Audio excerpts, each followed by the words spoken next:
Hello everyone.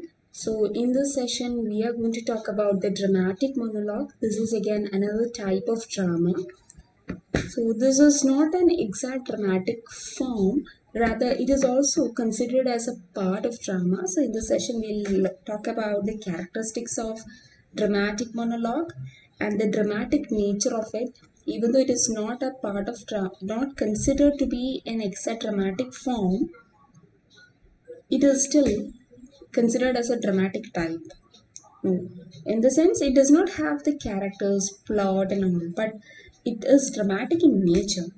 So, we'll also talk about the Browning's contribution towards dramatic monologue, since Browning was one of the master of the dramatic monologue, or he made it very much famous as a art form.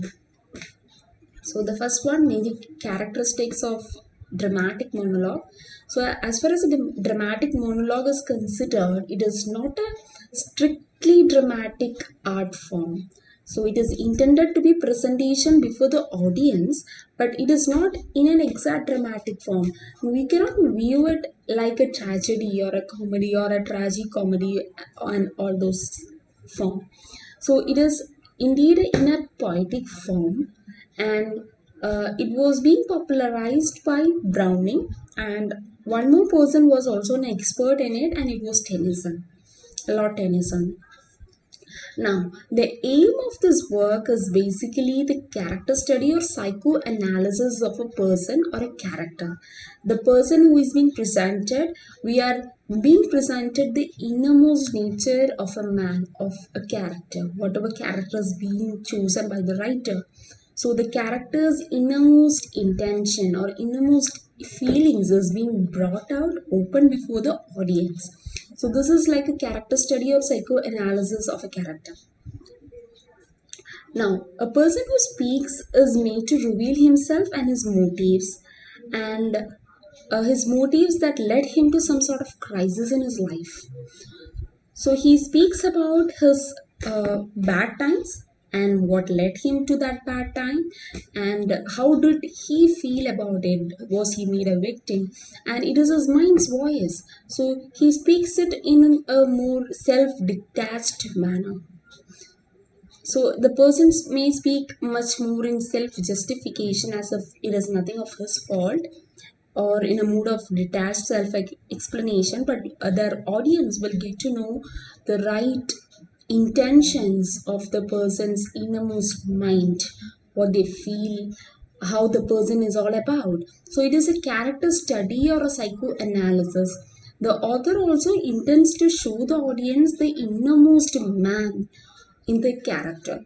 So this is not a strictly dramatic form like any other dramatic form that has a plot, that has a acts wise, and it has scenes. No, it doesn't have all those stuff. It is merely in the form of poetry. Only thing is that the presentation of this thing, a dramatic monologue, is more in a sort of dramatic form. So these are the characteristic features of the dramatic monologue. Now let's see how far dramatic is this form.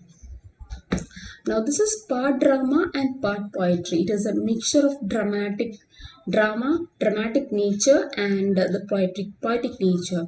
Now the speech is in poetic medium, and with a dominant dramatic note. So the speech is in the form of poetry, while it dominates the dramatic structure or the dramatic note.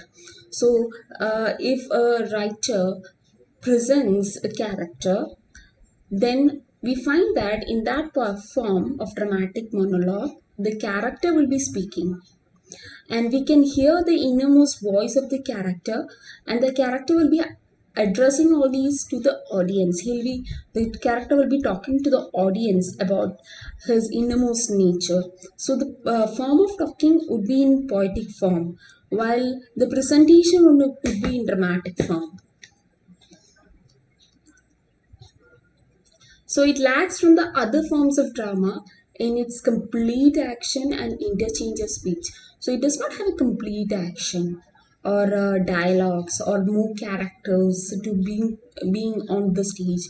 So this contains of only one person and his mind speaking about what he feels about his crisis state, or who made him fall into the crisis state, or what made him to fall into those crisis state. Now, if you look at the contributions that was made by Browning, we find that much of the Browning's fine poetry, or the finest poetry that Browning wrote, was in the form of a dramatic monologue. So it is this form of dramatic monologue that raised him into the rank of a major poet, or it is he who made it more popular. So both are interconnected. Browning, if somebody takes the name of Browning in a session, then it is incomplete without dramatic monologue, and vice versa. Even if somebody talks about a session on dramatic monologue, it is incomplete without Browning. His works are so fine that he was very much popular, and that made him to rose among the ranks of big poets. Now his work contains his ripest experiences and profound reflection on man's nature. It also contains ethical teaching, and it is a drama, poetry, philosophy all rolled into one. So his works, if you look at his works, we find that there will be drama, there will be poetry, and also philosophy.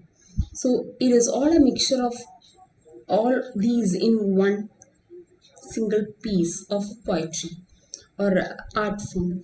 So dramatic monologue is a monologue.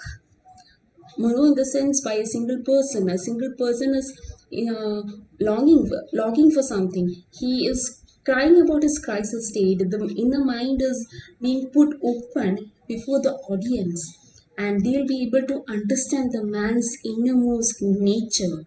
So this is all about dramatic monologue. Thank you.